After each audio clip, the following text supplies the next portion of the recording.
ចាជម្រាបសួរបងប្អូនថ្ងៃនេះអរគុណព្រះឲ្យអ្នកគ្រូមានកិច្ចការថ្នាក់ទី3ចានៅក្នុងមេរៀនភាសាខ្មែរជាមេរៀនរបស់យើងថ្ងៃនេះគឺមេរៀនទី29រឿងគោក្របីគ្មានត្បាញលើចាអញ្ចឹងថ្ងៃនេះអ្នកគ្រូលើកយកចំណុចគោនៅក្នុងមេរៀនរបស់យើងនេះគឺនិយាយពីបដិស័ព្ទចាឬក៏យើងអាចនិយាយថាពាក្យផ្ទុយចាអញ្ចឹងខាងក្រោមអ្នកគ្រូមានពាក្យចំនួន2ចាពាក្យថាព្រមចាតើព្រមផ្ទុយនឹងអ្វីចាហើយមួយទៀតពាក្យថាចងតាចងផ្ទុយនឹងអ្វីចាអញ្ចឹងយើងនឹងរកជាមួយគ្នាប៉ុន្តែមុននឹងចូលទៅដល់រកចម្លើយអ្នកគ្រូក៏មានជារូបភាពនៅក្នុងសាច់រឿងរបស់យើងផងដែរចាអញ្ចឹងអ្នកគ្រូអាចសូមនិយាយរឿងនឹងខ្លីៗតិចៗណាកូនណាដើម្បីរំលឹកឡើងវិញដោយសារតែយើងបានអានជាមួយគ្នារួចហើយចាកាលពីមេរៀនមុនអញ្ចឹងរឿងគោក្របីគ្មានថ្មីលើចាអញ្ចឹងពណ៌ខ្មៅគឺជាក្របី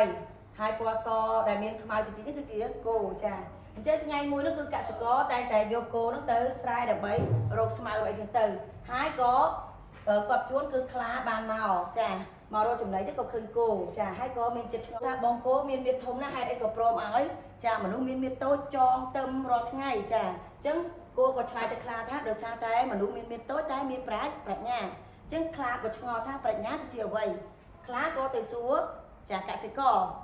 លោកពូតើប្រាជ្ញាលោកពូនៅឯណាហើយពូកសិករក៏ឆ្លើយថាប្រាជ្ញារបស់ពូគឺទុកនៅផ្ទះចាគឺទុកនៅផ្ទះអញ្ចឹង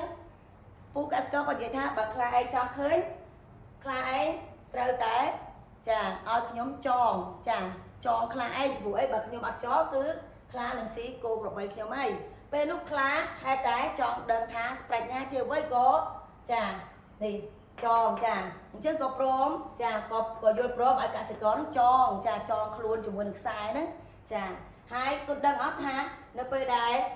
ខ្លាយល់ព្រមហើយកសិករក៏ចាប់ដើមយកខ្សែចងខ្លាពេលដែលចងរួចគឺកសិករក៏យកដំបងសំពងខ្លាហ្នឹងមួយទំហឹងធ្វើឲ្យខ្លាហ្នឹងសន្លប់គោក្របីទាំងពីរនេះនៅពេលដែលឃើញខ្លាបែបហ្នឹងគឺគេអស់សម្ដេចគឺនាំគ្នាសើចអញ្ចឹងកន្លែងនេះគឺបង្ហាញអំពីប្រាជ្ញារបស់មនុស្សគឺមនុស្សមានប្រាជ្ញាចាអញ្ចឹងពេលនោះគោក្របីអស់សំណើចក៏នាំគ្នាសើចហើយឲ្យមុខឈ្មោលទៅដល់ចាថ្មធ្វើឲ្យ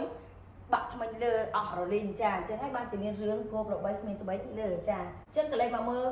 មេរៀនរបស់យើងវិញអញ្ចឹងពាក្យថាព្រមគឺព្រមផ្ទុយនឹងអីគុណចាគឺព្រមផ្ទុយនឹងចាបដិសេធអញ្ចឹងនៅពេលហ្នឹងបើសិនជាខ្លាបដិសេធមិនឲ្យបរិសុទ្ធនឹងចងក៏បរិសុទ្ធនឹងពិបាកក្នុងការចងដែរចាប៉ុន្តែដោយសារតែខ្លាយល់ព្រមអញ្ចឹងពាក្យយល់ព្រមគឺផ្ទុយនឹងបដិសេធឥឡូវយើងទៅមើលពាក្យទី2ចាចងផ្ទុយនឹងស្រាយពាក្យចងកន្លែងនេះយើងយកគោទៅចងមែនទេគុណចាយើងពេលទៅដល់ស្រែយើងយកគោទៅចងនៅជាប់ដើមឈើនៅជាប់មេឈើស្មៅអីក្រាស់ៗចឹងទៅពេលដល់ម៉ោងយើងត្រឡប់មកផ្ទះវិញគឺយើងចាប់ដើមស្រាយចាស្រាយខ្សែនឹងចេញមកដើម្បីដឹកគោយើងមកផ្ទះវិញចាអញ្ចឹងចងផ្ទុយនឹងស្រាយចាអ្នកគ្រូអរគុណច្រើនហើយសង្ឃឹមថាមេរៀនថ្ងៃនេះនឹងបានជួយកូនដល់គ្នាបន្ថែមទៀតហើយកុំភ្លេចត្រឡប់ទៅផ្ទះវិញយើងអាចមើលលំហាត់របស់យើងបន្ថែមទៀតក្នុងសៀវភៅសូមប្រាប់ទានពរគុណជម្រាបលា